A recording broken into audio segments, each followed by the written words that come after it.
Welcome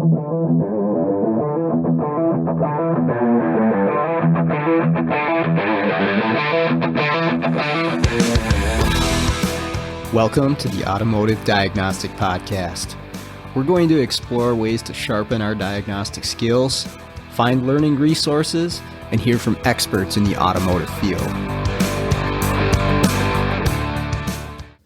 Hey, what's going on, automotive world? Welcome to another episode of the Automotive Diagnostic Podcast with me, Sean Tipping. I'll be your host once again. Today on the show, I've got a guest joining me, Erik Owens. Erik is out of Tallahassee, Florida. He's a former military member, also an automotive technician. He's worked with Firestone, Toyota, and European specialty shop. And we're going to talk about his journey throughout those different shops and where he's headed and some of the automotive training that he's been getting involved with recently. So great talk with Erik. And with that out of the way, let's jump right in. Morning, Erik. How's it going? Yeah, I'm good, Sean. I'm really good. It's nice and I think it's 65 degrees with 100% humidity right now in Florida. Okay. A little different up here. It was, I think, about 10 degrees when I let my dog out this morning. So, yeah, I kind of envy you guys. I don't think I've ever lived in a place that had all four seasons. It's either San Diego, where it's nice and sunny constantly, or Florida, where it's still sunny, but you get little spouts of, as you can kind of see in the back, just real muggy. Sure. Yeah, the whole shift of seasons. I mean, I think you get tired of each one within it. You know, at the end of August, you're tired of the heat and the humidity around here, ready for fall. And then by the time February rolls around here, you're tired of sub-zero temperatures. But that's the thing, is the transition's nice. It makes you look forward to it, makes you appreciate the summer quite a bit. I mean, everybody up here, as soon as the snow melts, I mean, everybody's outside doing stuff for, the next 4 to 5 months. Like, I think it's just for that reason alone. It's like we're all cooped up in the winter months, and everybody gets out and appreciates it quite a bit. But yeah, I believe it's a lot like that during the middle of summer here, where nobody wants to go out in the blazing heat. Yeah, right. And of course, we're stuck inside trying to beat that heat. But yeah, sure. Totally get that. Lots of AC work down there, I imagine. Yes. Cars and housing, contracting alike. Mm-hmm. I always thought it was funny, people, what they would pay to get their air conditioning fixed in a vehicle in comparison to some maybe even safety items like ball joints or tires or brakes or whatever. They're like, I'll let those go. No big deal. I'm just hauling around my kids. But man, their AC goes out, they'll dump $1,000, no problem. Easy. It's amazing. Creature comforts. Yeah, exactly. Well, how long you been down in Florida for? Been here for probably about eight years or so. So I think the last part of 2014, we moved down here from Sacramento, California. Okay. So I lived in California for about close to 14 years due to the military. So about 2002, I was born and raised in Dothan, Alabama, which a lot of people, when you look at the name, it's Dothan to a lot of the northern guys. But it's Dothan, Alabama. It's close to Montgomery. It's close to the border of Florida. But I got in the military, started doing that. And then when I got out in 2012, I pretty much went to Sacramento to start UTI. Okay. Because that's what I wanted to do, even though I worked in aviation as an ordnance guy. So bombs, missiles, bullets types of stuff, avionics. I worked real heavily with that. But the diagnostics, the diagnosing, the troubleshooting, as we called it, in aviation was real particular. So I felt with a little bit of the background that I had before I went into the military. And then as I got out, I worked at a body shop, and I was like, you know what? Cars are always being crashed. People will always break their cars. No vehicle is perfect. And with all the technology that they were coming out with back in 2012 versus now, I was like, that's a no-brainer. That's just money right there. So I went ahead and got into UTI in Sacramento. But then I found out UTI is, of course, a for-profit. A lot of tech colleges are for-profit, and I realized that they didn't offer a lot of detailed stuff that I wanted to know, or I'd have to wait course after course after course, because I think it was 6 weeks per course at UTI. Okay. And it's way different than a community college, which I probably should have been smarter and did that route. At least try to go for a degree of some sort. Because UTI, weirdly enough, and this is, again, back in 2012, they did a degree only at their Phoenix location. Oh, I think they do it in another location now, but it's only certificates everywhere else. So interesting. I didn't know that. yeah, again, I was like, God, I should have done my research, but I was trying to transition out of the Navy, get back into the civilian sector. UTI was the best bet, hands down, mainly because the VA was paying for it as well. Oh, okay. Okay. Because they started, they transitioned from the MGI, Montgomery GI Bill, as it's called, to the 9/11 fund or bill. And it was a lot more useful in doing tech colleges. You know, you go to beauty school, go to a flight school for being a pilot, welding school, and a lot of that stuff wasn't available for the Montgomery GI Bill. And it afforded you, I think, up to 36 months or so. It's been like almost 10 years since I've been out. So Okay. but I went to UTI, and it was a good opportunity because the instructors there are actually really knowledgeable guys. They do a lot of smog courses there. They do a huge diesel program there as well. You got people from Oregon. You got people from all parts of California, Arizona. I think some people were coming from Utah and Nevada just to go to UTI. So, but I found out that, you know, you're only working on clip cars. Everything's out of the car already for most things. Yeah. And I'd go over to Wyotech for some of these courses when I was working with Pep Boys. And I'm like, God, they're taking like actual transmissions out of cars. You know, that'd probably be useful to know some of that stuff. Yeah. They're taking engines out of actual cars.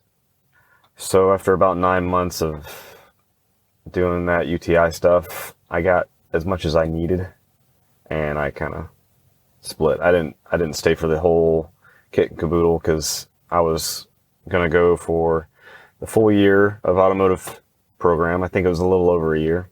And then I was going to go try Ford Fact because I thought, you know, Fords break a lot. So, and they also had a Toyota Nissan program. But yeah, once I found out I'd be in school for almost 2.5 years, just about like in the Navy, it's better to almost get into the thick of it and get a job, on the job training. And that was the best way, I thought, in my opinion at the time, to go and pursue my career. Okay. So I found a cool job after Pep Boys, because Pep Boys was an advisor, just a foot in the door service advisor job, just so I could kind of start using more of the terminology, you know, crankshaft sensor to CKP, just normal basic stuff like that. Because again, I'd been in the military, and then before that I wasn't really professional other than doing some we have a body shop down here called Joe Hudson. I worked for them for about a year and a half. And, but again, those guys, technician mechanically, it's not the same thing. You know, you've been to body shops. Those guys, some of those places are really hurting just to remove and replace stuff versus diagnosing. Right. So after I quit UTI, I went to Firestone, Sacramento. There's a Sacramento, which I think I showed you pictures of that. Uh-huh. It's off of Arden Way in Sacramento, and it's right by an off ramp, on ramp, and it's a little crappier part of town. But the manager there, Dan Goldthorpe, still is a master tech, and man, he knew so much stuff. And then the other guys that were there, we had a guy that was kind of like Mario Rojas. He was real funny, Hispanic guy, Martin, I think his name was. And then our lead guy, God, I can't remember his name, but man, he'd been working on cars since he was like 12, I guess, and he was just ridiculous. And Firestone there was kind of weird because California put a lot of pressure on a lot of shops that they kind of went away from flat rate. I think the only ones that were flat rate in our area were a lot of the dealers, because they could feel the brunt of that liability just in case they did something. I had heard something about that a few years back where they had to change the pay structure for techs in California, but I don't remember the details. Was it something about guaranteeing pay to employees or something like that? I never really asked too deep into it.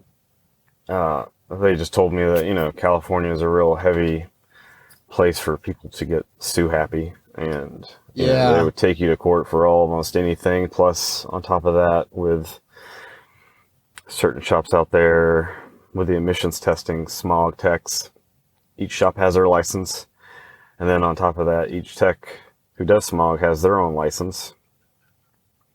And the Bureau of Automotive Repair out there, they don't play around. They don't play around at all. They'll actually come in with cars that have little cameras all over it, and they'll check those guys out. Hell, even their machines will do like a little self audit. And sometimes if they're not doing everything by the book, they'll just show up with a fine in your mail. Like, what did I do? Or they'll suspend a guy's license. Jeez. And they don't know what happened. So, because somebody's been using their login, they didn't realize they were still logged into their testing machine, and all kinds of stories about that. But yeah, I think Firestone in that area of North California was pretty much all hourly, and I don't think. Yeah, I went to training in Denver, Colorado that Firestone would send us to. It was like a week-long thing, and you'd have techs from stores all over the country meet up for these training events. And as you were talking, I was like, that's where I heard that from, was, we're all swapping stories and talking about what we do at our individual stores in our states. And the guy that was from California was saying, yeah, we're not on flat rate. We're hourly. And we're all of us were blown away by that, because at the time, we all loved flat rate because they sent the top performers to the training event. And so everybody there is, of course, you get a bunch of guys together like that, and everybody's like, "Oh, well, I build out 100 hours. I build out 120 hours." That sort of stuff. And then the guys from California are like, "Oh yeah, we just get paid hourly," and we're like, "What the heck?" But yeah, that's interesting. And I'm pretty sure it was pretty recent when I got hired on, because a couple of those guys, just like you were saying, they make pretty good hours. I think they took their last 2 or 3 quarters and they averaged it out. So some of those guys were not producers, and they probably just got shoved into whatever California minimum wage was at the time. I think it was like maybe 11 or 12 bucks. So some of those guys were making maybe $15, and easy day, they would just, do little fuel services and just nonsense, easy maintenance guy stuff. It was just the gravy, really. And they'd probably make, close to 50, 60 hours a week, and now they're They have to come in from like a 7 to 6. I think it was 7 to 7 on some days for $15 an hour. So some of those guys did not have the greatest attitudes. Right. When I got there, and being out of the military, I'm just like, whatever. Motivated. I'm just going to do my thing. But I did. I tried to learn as much as possible, and being 29 with a group of Firestone techs, you're the FNG, and you're trying to work on your ASCs. I live in California at the time, which is still very expensive. But Dan Goldthorpe, that manager, he tried to support me as much as possible. I got a few ASCs while I was there. He sent me to a bunch of training because our corporate office, surprisingly, which is good and bad, was only like 15 miles away. I think in Citrus Heights, California. It's weird. Sacramento, just like San Diego, is just a bunch of slivers of cities all crammed into one. So when someone's like, "Oh yeah, I'm from San Diego or from Sacramento," they're probably not downtown area. It's probably just like St. Paul, Minnesota. "Oh yeah, I'm from St. Paul." Like, right. Where? That could be anywhere. That's a huge location. Yeah, or you just say the Twin Cities, and like, well, okay, hang on, that's a lot of ground you can cover in there. Because hell, I would drive to work, and I would probably pass through 3 different cities all at once. I lived in a Carmichael area, which was closer to downtown, to Arden, California, which was also close to downtown, but closer to the 8 West, I believe, 8 East-West interstate. Okay. But yeah, I learned a lot from those guys. And my girlfriend at the time, my wife, was like, "You know what? I'm sick of California. I love my family, but, it's just whatever. You miss, you're part of the U.S. I was like, let's go move there." And so we figured it out. She worked for PetSmart at the time. And so they had a program to transfer. They needed people in Tallahassee, where my father was at the time, because I wasn't going to move home, because me and home are not copacetic. And Firestone at the time also had a transfer program. They don't pay you, because I was the lowest to the totem pole at the time, but we transferred all of our stuff. I got in my little Honda Accord. She got in her little Civic at the time. we took our 6 dogs and most of the stuff that we could put on a flat trailer now, which I think we still have it over here. Oh, sure. It's rotting away, but some of you guys don't have the visual. Yeah. And we trucked everything out here. And West Coast to East Coast was a night and day literal type of thing, where West Coast is training, smog techs, emissions control, 5-gas stuff. You can do very well on the West Coast because you have to know all that stuff and fix it. Because if you don't, and they go to smog check, your customers are really mad. Sure. If they come back to you. And by the way, they actually put you on a list. If you fail a smog test, they automatically pick you out, and you have to go every year until you pass normally, and then they put you on a regular 2-year smog check. Yeah, so that's not a cool thing you want to be, especially when you're trying to save money. But, yeah. But coming out to Tallahassee, Florida, I thought capital of California to capital of Florida was like a good move, and man, I got here and I realized why I moved away, which I'm only 2 hours away from hometown Dothan from Tallahassee, because the training here is so appalling. The mindset of ASEs is just like, whatever, I don't need no test to tell me how to fix a car kind of mentality. Yeah. So not to dog anybody in Florida, because there are amazing techs here. But for the most part, the businesses could give a crap less unless it is absolutely necessary. Okay. So going from one great Firestone to another Firestone, I was met with, "Oh, you have ASEs? Cool." Well, I was still hourly. He's like, "Well, if you do really good and you don't mess anything up within your 90-day period, still kind of, even though you're an employee, Yeah. we'll talk about flat rate." And I was like, "Cool. I heard flat rate's really good. I'm already a really good producer on hourly because I'm not just a lump on a log. Mm-hmm. So I work. I got a couple more ASCs while I was there waiting for that. The crew there was actually pretty decent. The lead tech there, he didn't have any ASCs, but he had worked in a transmission shop forever. And again, just like back in California, the guy's been working on cars since he was like, in elementary school, and I couldn't really keep up with that.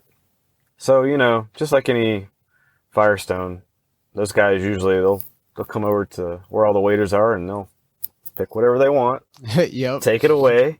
Yep. And I understood that. And so I took what I could, but I kept asking the manager, "Hey man, let's do some let me shadow, while I'm still hourly." Mm-hmm. That never happened.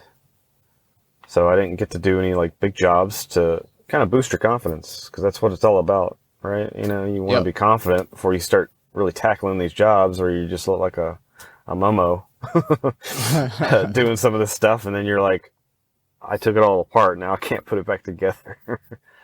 But once I got on flat rate, there was just me and two other guys there. So I tried to constantly try to fight with them, and again, I didn't know how to do anything like really big.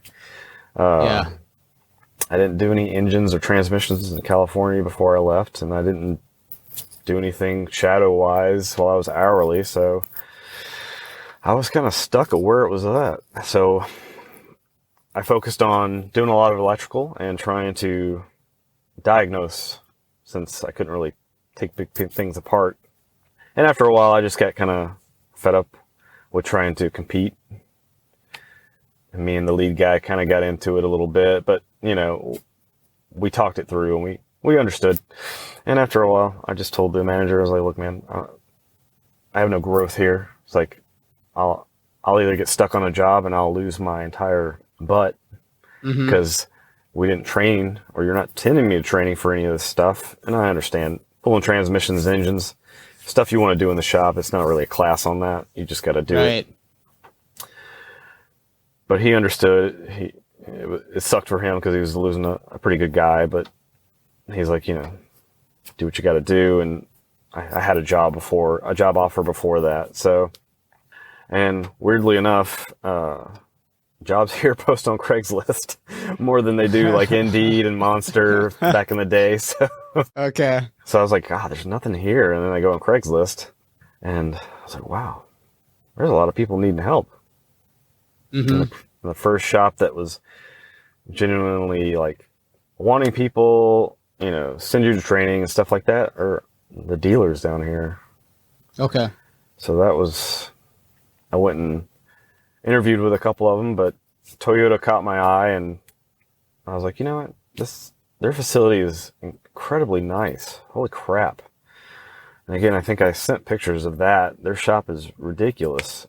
But they moved a couple shops where they were kind of outdoors and kind of crappy. And then when they got to another shop, the one that they're at now, the owner paid like millions of dollars to have this really nice building for the shop and sales, not just sales, because usually you go up to the dealership and you're like, wow, look at the sales floor. And then you go back in the shop and it's like, what happened back here? Yep. You guys lose the funding?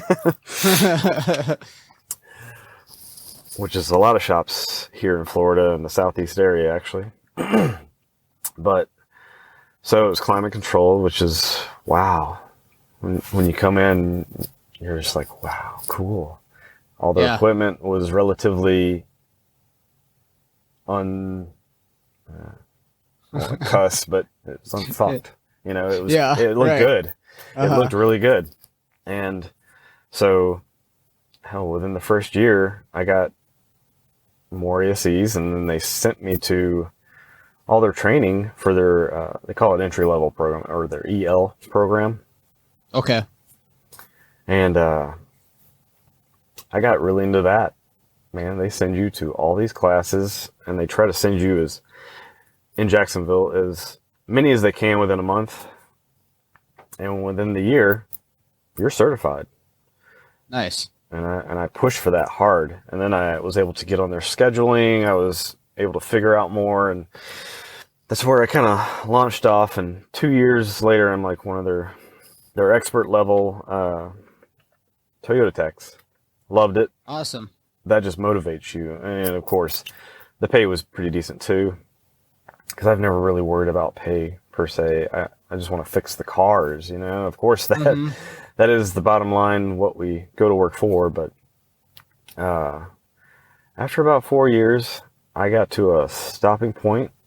I had my master ASC because I didn't want to get it right out the boot. I know you guys talk about it. Like, I think yourself and Paul Danner, you guys right out of school would get your ASC master. And even back then, I was like, man, that's a good idea. And then when I look at it, I'm like, that is not a good idea now. So I'm glad I stuck with the strategy that I had, which was take your time, do a couple or 3 or 4 a year and get to that level. And if you're not a master, you don't feel like you're, hell, I still don't even feel like I'm a master. And I do a lot now. Right. When I had them at 19, I definitely didn't feel that way. I was like, because I got the patch, you know, and everything, and I'm just like, you know, I'm working with guys who actually are masters at their craft, and I'm just a kid that's good at taking tests. It's a strange feeling, if you're able to get those at a young age, but I don't know. I think eventually I worked into it, you know. But exactly. I wanted it for employment purposes. You know, I got out of school and I'm like, I want to have this so that when I go somewhere, you know, and I'm just this fresh faced kid, at least I got a little bit of something to back it up if I'm trying to get a job, you know? Yeah. And we've had a couple guys, in a couple of my shops, not be 100% like that, but I just, even now, you know, I work on hybrids. I've worked on Toyotas. I worked on pretty much everything in Firestone. And then now where I'm currently at, I work on Euros, and man, I still feel like I'm out of my element sometimes. I'm just like, ugh. It's like knocking on the skull. Like, come on, you can do this. It's just I have to think about it. But either way, I got to a point in Toyota that I was just like, man, this is all it's good for. You know, I asked to go to different training, hell, even aftermarket training, and they just look at you like you're a dummy. Like, why? You have OEM training. I was like, it's not that great. Like, all of the OEM training, other than multiplex and smart key, is really just basic stuff that you should know as an ASE master anyway.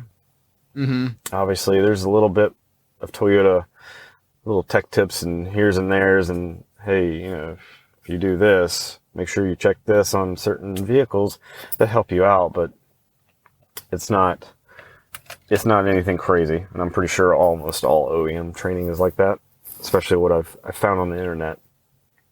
Yeah, they're not messing around with that smart key either. I just went through that on Highlander, and I'd done real basic stuff, but this one was a really well, to use your word, this car was fucked.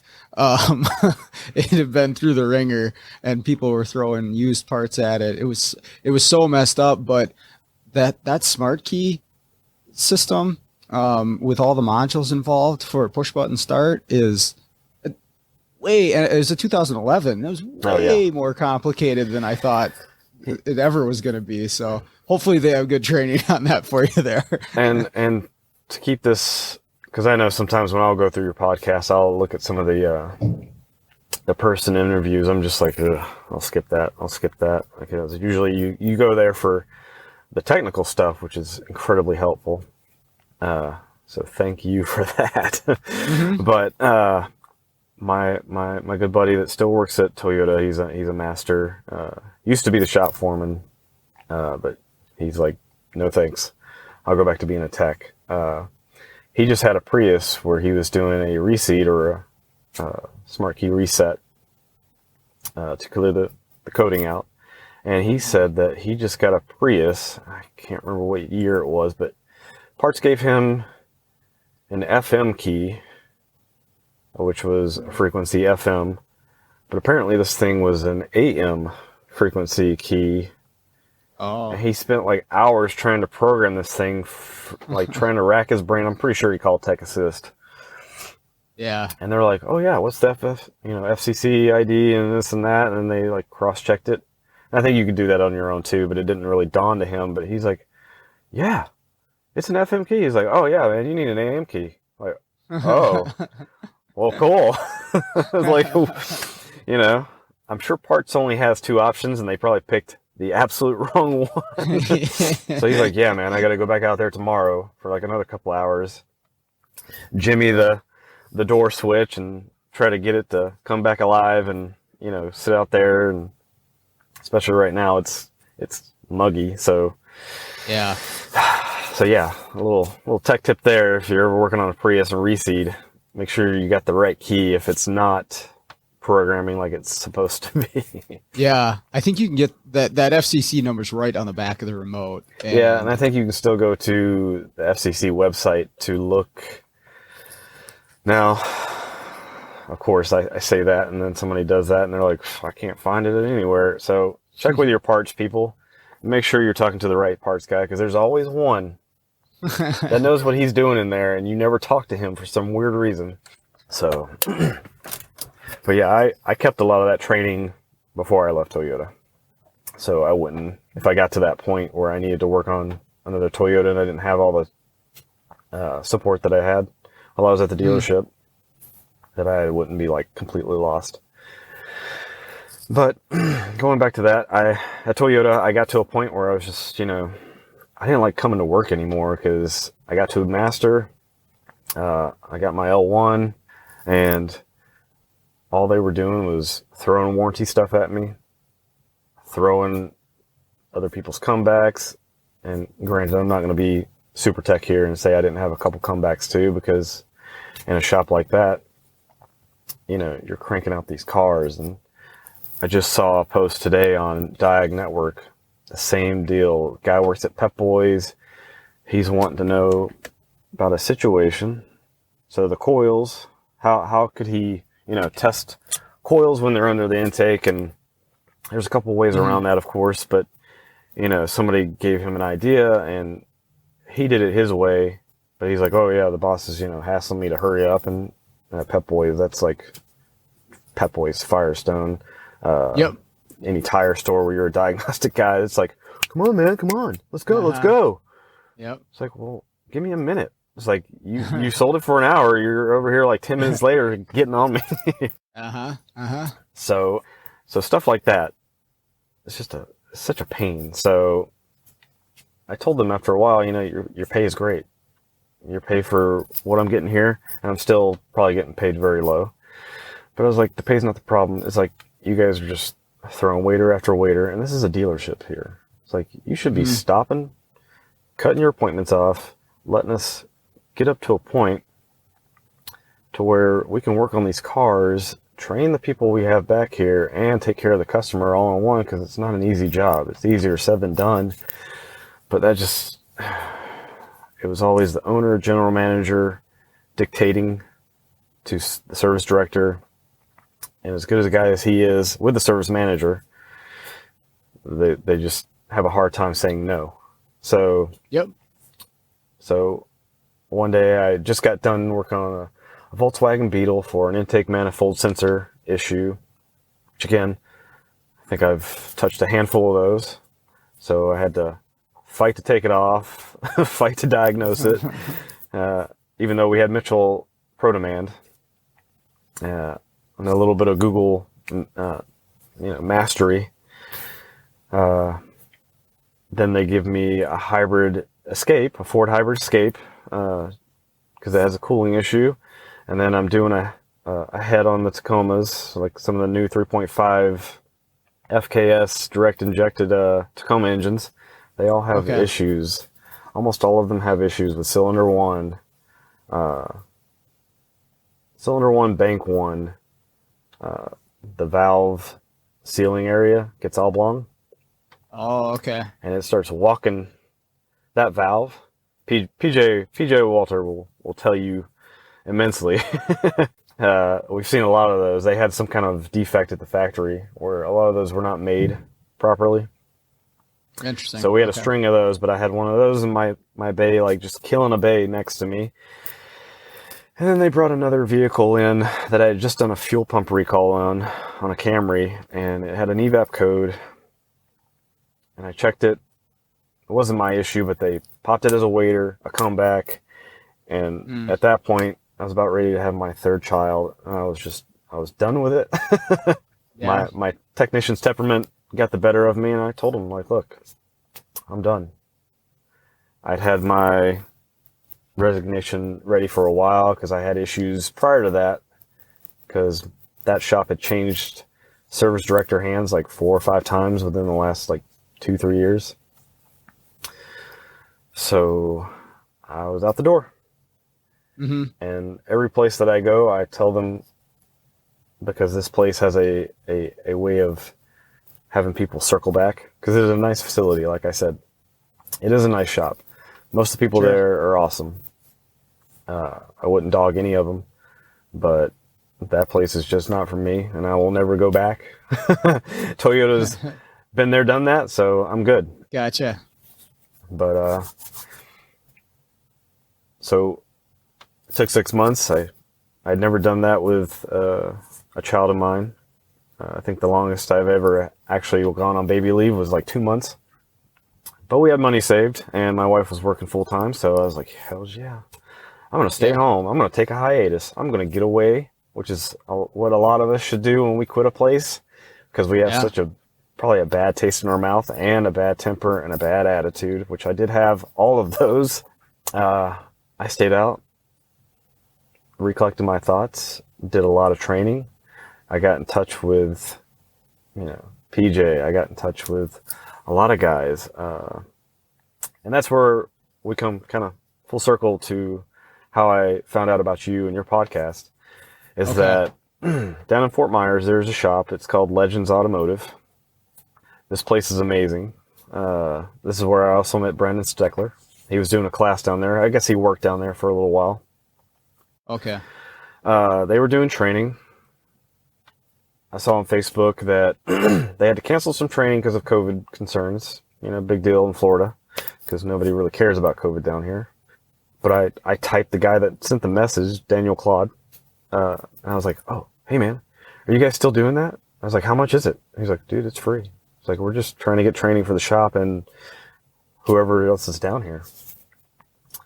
So being in Tallahassee from Fort Myers, that's about a 6-hour drive. So I begged my wife, got on my knees, pleaded, babe, I know we just had a kid. I know I'm out of work.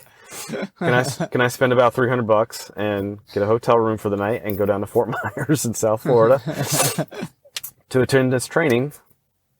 Because I had already bought his book. I'd already been using a pressure transducer at Toyota, and I freaking loved it. And again, that's where I got onto PJ Walter's YouTube stuff, and then Brendan Steckler. And I went down there, and I met him. I met Matt Skundrich, of all people. How'd that go? To say the least, I thought Matt, I know you listen, and you're on this show a lot, so I'm sure you get it a lot, but I thought he was a buffoon. I thought he was obnoxious at first, and then when you talk to him, you're like, holy shit, this guy knows a lot. He's just one of those guys, man. He's just he speaks his mind. He calls your bullshit, and it's refreshing. But when you first meet him, it's like you're trying to get away from him. You're like, God, let's go over here and talk to this quiet guy over here. But you know what? He sat in the back while we were in class, and of course, me being Mr. Forthright, I was up at the front with my book. I'm the only person that had the book with me, like a nerd. And he's back there like, yeah, whatever, Brandon. I'm like, who is this guy? I look back and I'm like, and I found out that he brought this huge projector, this 120-inch projector. Uh-huh. He brought this really nice projector, and he helped Brandon out because they were just going to do everything on, I think, like a little 60-inch TV in the shop. And you guys talked about that on your podcast too. You know, how are we so good at diagnosing stuff that has technology in it that is like futuristic as hell, but when we do training, if you've ever gone to any of the webinars for TST, Jerry Trulia or Motor Age stuff, it is so bad because their sound is so awful. And no offense to those guys, they do a lot of training, but they could not get their sound right. You can hear everything in the background, right, and it's awful. And Matt's right.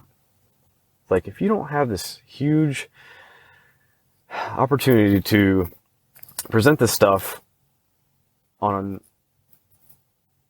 any kind of media platform, like you're killing these guys, because now they're like squinting to see stuff. They're missing things. You know, that you don't have so go ahead, sorry. How many people attended that event? God, I think it was maybe 30 or more. I'd have to count. There are pictures, because I know at least 5 or 6 shops from the Cape Coral area. I think about 30 miles up the road. Hell, Matt Skundrich drove like 2 hours away to come. I think I might have been the furthest.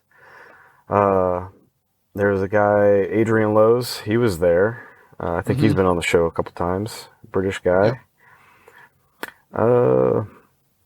But yeah, I mean, it was a pretty good turnout. And I mean, I probably got to talk to a fraction of them, but I felt kind of overwhelmed when I got there and started hearing everybody.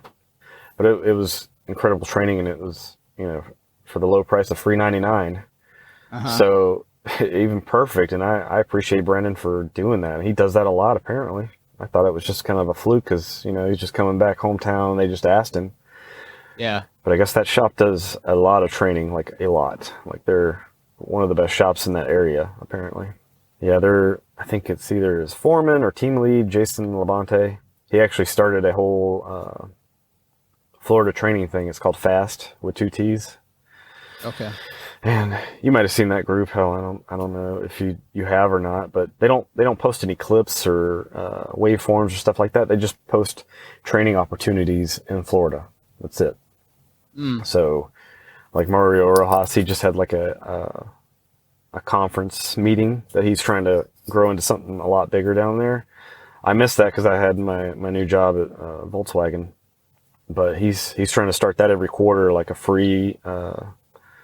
I think it's Winter Haven or Winter Park, Florida. It's way. I think I saw some pictures on Facebook. He had a bunch of technicians get together. He had training on the ZF transmission with Neil, and I don't want to screw up his name because it's very, I believe, German. He does a lot of the ZF training. I know who you're talking about, yeah, and I don't think I can say his last name either. And then I think Richard Falco was there for some stuff. I mean, I feel bad because I missed out on that, but, you know, started a new job, so. But yeah, so where are you at now? So after I took care of my baby, I went to Capital Euro Cars. Now that's kind of a Crown Motors from down south in St. Petersburg actually owns this dealership group. But it's Capital Euro Cars, but it's 2 buildings. One has BMW and Mercedes on one lot, and then you drive probably about 1,000 yards or so. And on the next property, from a gas station to an AutoZone, and then there's us. There's Porsche, Volkswagen, Volvo, and we're also an Audi dealer. Well, I say we're an Audi service place. We don't deal Audis. So it's a real weird, again, it's a Tallahassee thing. because the Mercedes-Benz and BMW dealers, they're chock full of those cars. But then when you look at our lot, I think we've moved some stuff around as well, but they sell a majority of Volvos. They sell a lot of Porsches, and they sell a pretty good amount of Volkswagens. And if you bought an Audi somewhere and you come to Tallahassee, which is a pretty good occurrence because state workers, college kids, everybody comes here, but they don't live here. We also service Audis, so it's a huge learning experience, actually. I gotta imagine, going from Toyota to Euro stuff's yeah, it's a little bit of a change. And I tried to kind of cushion myself with a little bit of training. And again, book theory is only good so much, because I found a place where you could download almost all the BMW like tech books on some forum. Kind of blows my mind. I guess the grass wasn't greener when I was at Toyota. I just didn't want to work there anymore. I knew that where I worked was the nicest facility in the area. There's a couple shops that are climate controlled that are kind of nice, but Toyota by far was the biggest and the largest, with everything that you actually needed. Some small things that just kind of walk off in people's pockets from the tool room. But so I knew when I went in there, when I pop out my scope, because I bought my own scope a couple years ago when I was working at Toyota, because I hated using our shop scope because people just abused the crap out of it. When I popped that thing out, even my U scope, people were just like, well, what's that? Yeah. Have you ever seen the meme on Facebook? I know you're kind of a Star Trek nerd. Not trying to use that offensively as much, but no offense taken. He's got all the big-eared aliens looking down at this person on the table, and it's like, this is what it looks like when I break out my scope. All the people. Yeah. But really, they're just not interested in learning any of that stuff, which is again mind-blowing. Well, it's funny. I was talking to a tech the other day at a shop. I pulled out a scope. I was just doing relative compression. It wasn't anything, super. I feel like anybody can pick up relative compression in a day. And he was amazed by it. And I was talking to him, and I know this guy could figure it out, but it's one of those things where you're caught in the rat race of the whole thing of flat rate and busting out vehicles. And I don't even think this guy had the time to sit back and think about, what else can I add to make my life easier? Or what can I go learn to make my day go smoother? This would be one of those things. And he just never even really had the time to consider it. Maybe it's make the time to consider it, depending on how you look at it. But he's so overwhelmed with the amount of work that he's trying to get done, just mechanical, right? That he hasn't focused on figuring out how he can improve himself and make his day easier in turn, right? So he doesn't have to call me in. And I think a lot of guys are like that, where they're just so busy, they're so wrapped up with trying to get through the day to day, where, and you even said this too, taking a break sometimes, stepping back for even a few days. I mean, heck, a couple months is awesome, right? And I get to do that in the summer. I'm super lucky that I get that reset in the school years. And it's huge just to like sit back and look at everything and say, okay, how can I improve? How can I make my life better? And you've got to step away from that daily grind in order to do that, I think. And then it'll snowball from there, because then you start figuring out, there's all this stuff out there. I can continue to improve, and you seek out more and more. But it's taking that step and stepping back and looking at everything and saying, okay, here's where I can make improvements in what I'm doing. Yeah, I'm pretty sure this is on your year roundup podcast that, one of the guys was talking about, take a video of yourself. Be a weirdo, get your phone out, and you use it for all sorts of nonsense anyway. Just, tape yourself doing a diag, and see how many times you pace yourself around that car and trying to look for stuff and researching, and then see how you can make yourself more efficient, because I do that all the time. And just like with training, my wife, I'm sure she hates it sometimes, because she's just like, I just want you to hold the baby. Stop looking at your computer or looking at YouTube videos to see how to do some of this stuff. And I had to sacrifice a lot of free time to figure out how to do all this stuff. And some of it I still have questions about all the time, because I just can't wrap my little mind around some of the stuff that a lot of these guys do. Like the intake pressure and exhaust waveform pressure transducer. Yeah, I'm like, tough. I still have to really think, like, where am I at? 180, 360. If teachers would have been like, hey, you need math because of this, I would have been like, wow, I need to pay attention a lot more, because I was a horrible student. I was a 2.6 GPA kind of guy. And yeah, same. I didn't care in high school. I didn't care. And I wish I was talking to Fonzel recently. I wish I would have paid attention in physics classes, because I didn't at all. And now I'm like, wow, this stuff's actually really interesting. Why didn't I pay attention? And down here, if you don't get to some of those lower level, like algebra, geometry, chemistry, physics stuff, they won't let you go any higher. So you can just cut that off right there. And a lot of what we deal with is just science. I mean, and Matt and Matt, I like like you say, it's the Matt and Matt show.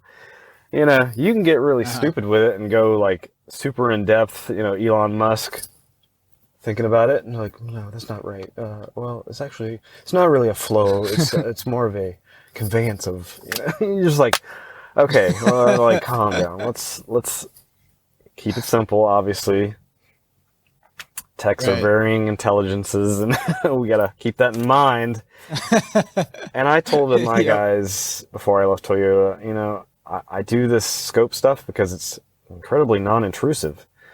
I despise breaking stuff down, and it's Brandon, you, Matt Fanslow, Matt Skundrich, probably every other mobile tech out there. I will not break something down unless I absolutely have evidence to say, glaringly at your face, this is something wrong here. Let's go here. Let's break this down. And then half the time, I don't know how mobile tech, I don't think we have a lot of mobile techs in my area at all. I've never seen them, or, even if it's a mobile tech, half the time it's guys that are taking maintenance items off of cars and driveways. That's about as mobile as it gets that I know of. But yeah, gotcha. You're probably telling the shop, this is where you need to go. This is what you need to do. Pay me, thank you. I'll see you guys next time. That's what I want to bring to a customer, that, especially an advisor, that's just like, we just sold this for an hour. It's like, yeah, but everything's under the intake. If you want me to go that route, why did you do that? It's like, that's probably like a 3-hour job right there. So the scope comes out, and that's where, when they start seeing me hook this stuff up, like I just had an EOS in the shop, and it had no compression. You could hear it clearly. And I could have just popped a coil out, popped a spark plug out, looked in there, and probably saw what I did eventually. But I wanted the information to take me there, pretty much organically.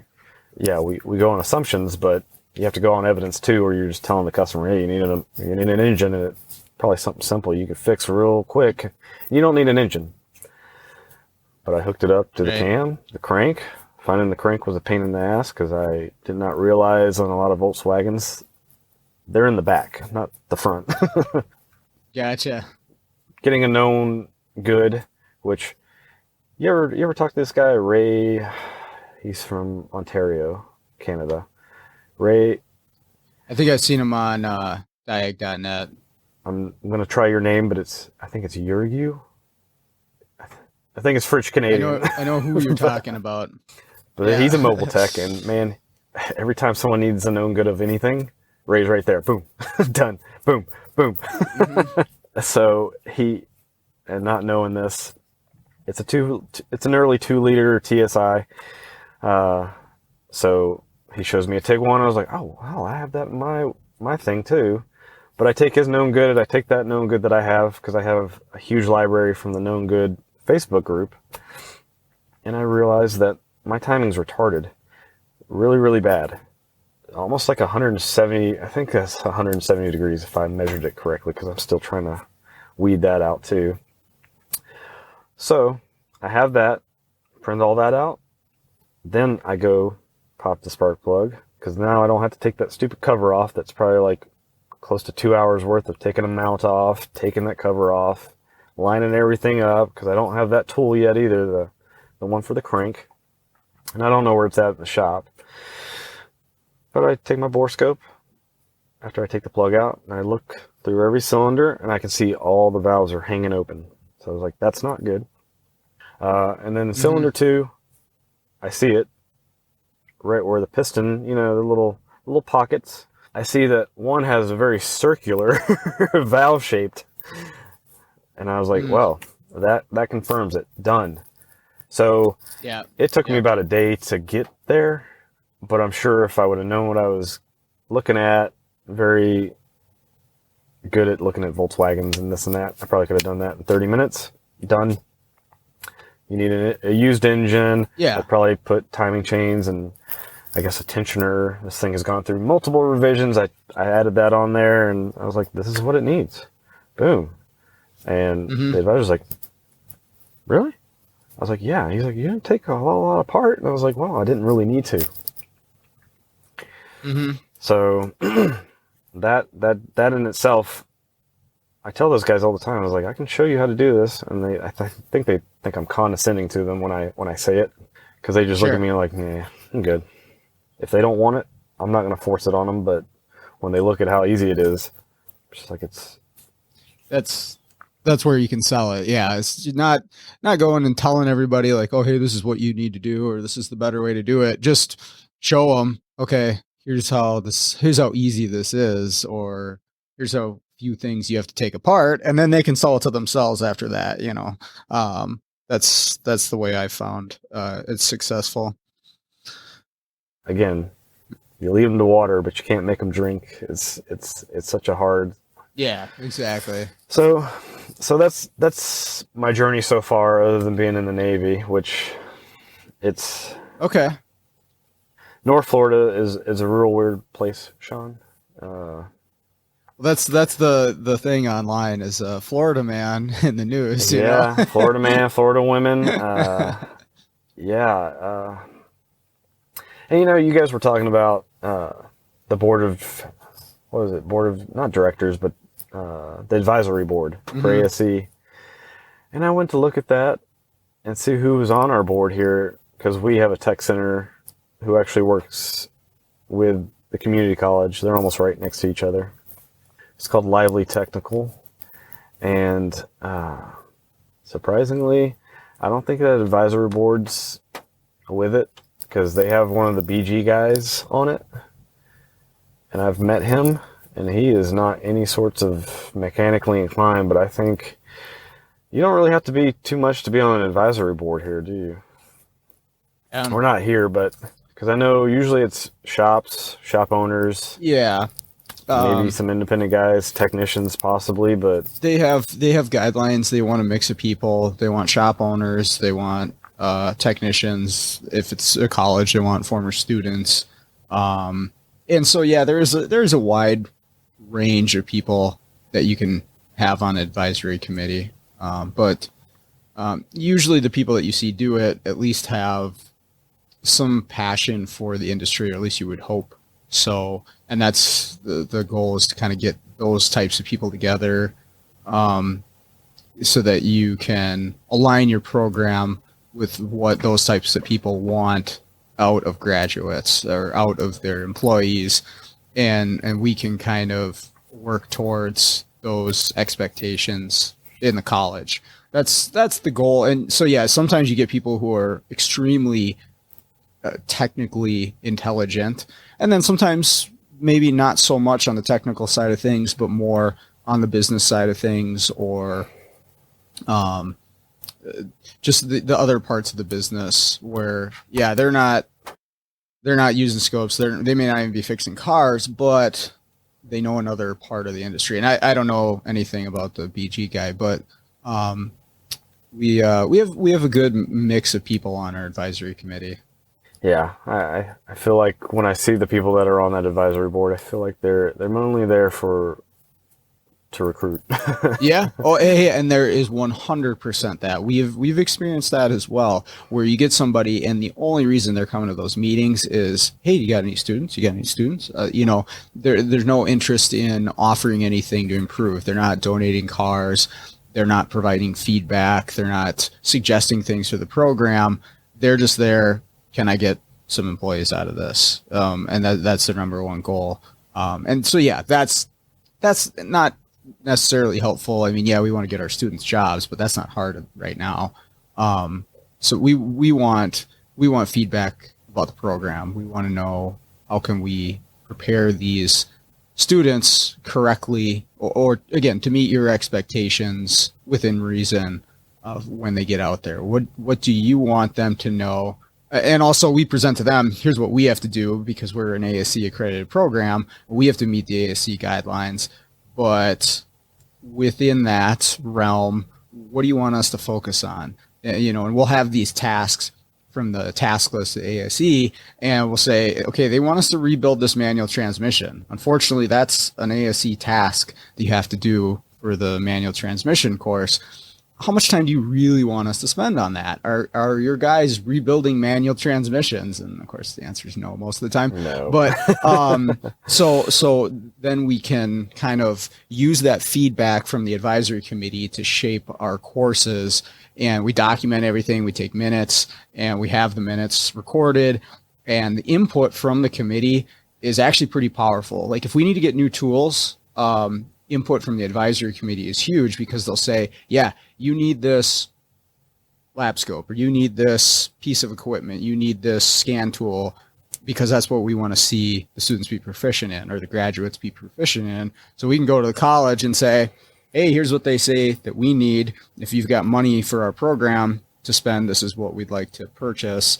And so the input from the advisory committee is huge. And I think I've mentioned it on the show before, but yeah, if anybody is passionate about this industry and you want to see successful graduates out of tech school, look around and see if you have a local community college that's looking at, they're always looking for members. I can almost guarantee you that, because we have to have so many members per meeting in order for it to be official. And go attend the meetings, get to know the instructors, and give something back to the industry. I think that's part of why you would do it. And that's actually how I ended up getting my teaching job, is I was on the advisory committee for said program and ended up talking to the guy that was retiring. But anyways, yeah, it's a good, powerful thing. Yeah, I think that's a good, and that might be more my, because I thought about doing something like Mario was doing, or Jason down in Fort Myers, getting people together. But man, it's just such a, I'm sure there's people out there. Yeah, I'd say there's a bunch of weird folk out here that just shun technology, but like Luddites. But well, yeah, you never know how many people are out there that actually are interested. And it's about going out, seeking them out and getting yourself out there and getting connected with people.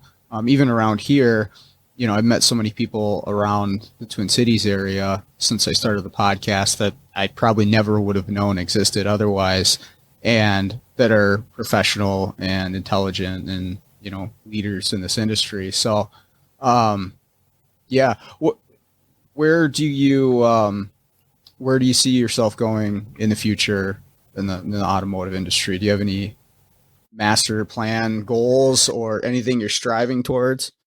Yes. Well, coming from Toyota, I got into hybrids pretty big, and Volkswagen, Audi, they done some minor stuff with hybrids, but I think they're starting to really try to push their EVs as well, and that's what I'm really going to try to jump on, because just like we were saying about technology, people shun it kind of up here. Nobody wants to work on hybrids or EVs, and I don't say no one, but no one enjoys it. It's that fear factor of my Porsche tech. He just, and I say the guy I work with was just doing a Taycan PDI, and I was just checking it out real quick, seeing. He's like, it's 800 volts. I hate working on these things. They're just so unsafe. And I asked him, and I'm pretty sure that's part of the reason why we don't get along. But I was like, why? Why don't you like that? That's cool. I mean, that is, as someone stated, that is the least efficient EV that you will get in. It'll be the funnest EV you get in, but that is cool. I mean, gasoline and diesels are not going away for a long time. Right. Much as Elon Musk is kind of a particular guy, man, he's right on the money. Like, if we push that button and everything fuel related just went away, our whole economic structure would just collapse. Yep. Because we're so dependent on it. Mm-hmm. So nobody has to be afraid that this is going away. Fuel, diesel, all that's staying. But neither is electric. Neither is electric, yeah. And you know what? They tried it back in 1800s, and it just never really took off. Nobody really wanted the technology was not very good, obviously, but man, it's getting so prevalent in everything that we're doing. Audi's got your e-trons. Volkswagen had parallel hybrids. I can't wait until they actually get on the full hybrid train, but their ID4 just came out, and I've been in one of those things. It's not like eye-popping, futuristic as hell, but they're starting a whole platform of those things. So I think it's called the Buzz or whatever. It's like the little VW bus. Okay. They're coming out with that next, like on an ID4 platform. It's just an ID platform is what they're calling it, I think. But they're thinking about coming out with 2 more vehicles after that. And let's see, we did the e-Golf before that, and it was just none of that stuff ever sold on our side. But if they can ever work, just like Toyota and BMW did the Supra, like the most lackluster thing I've seen in a while.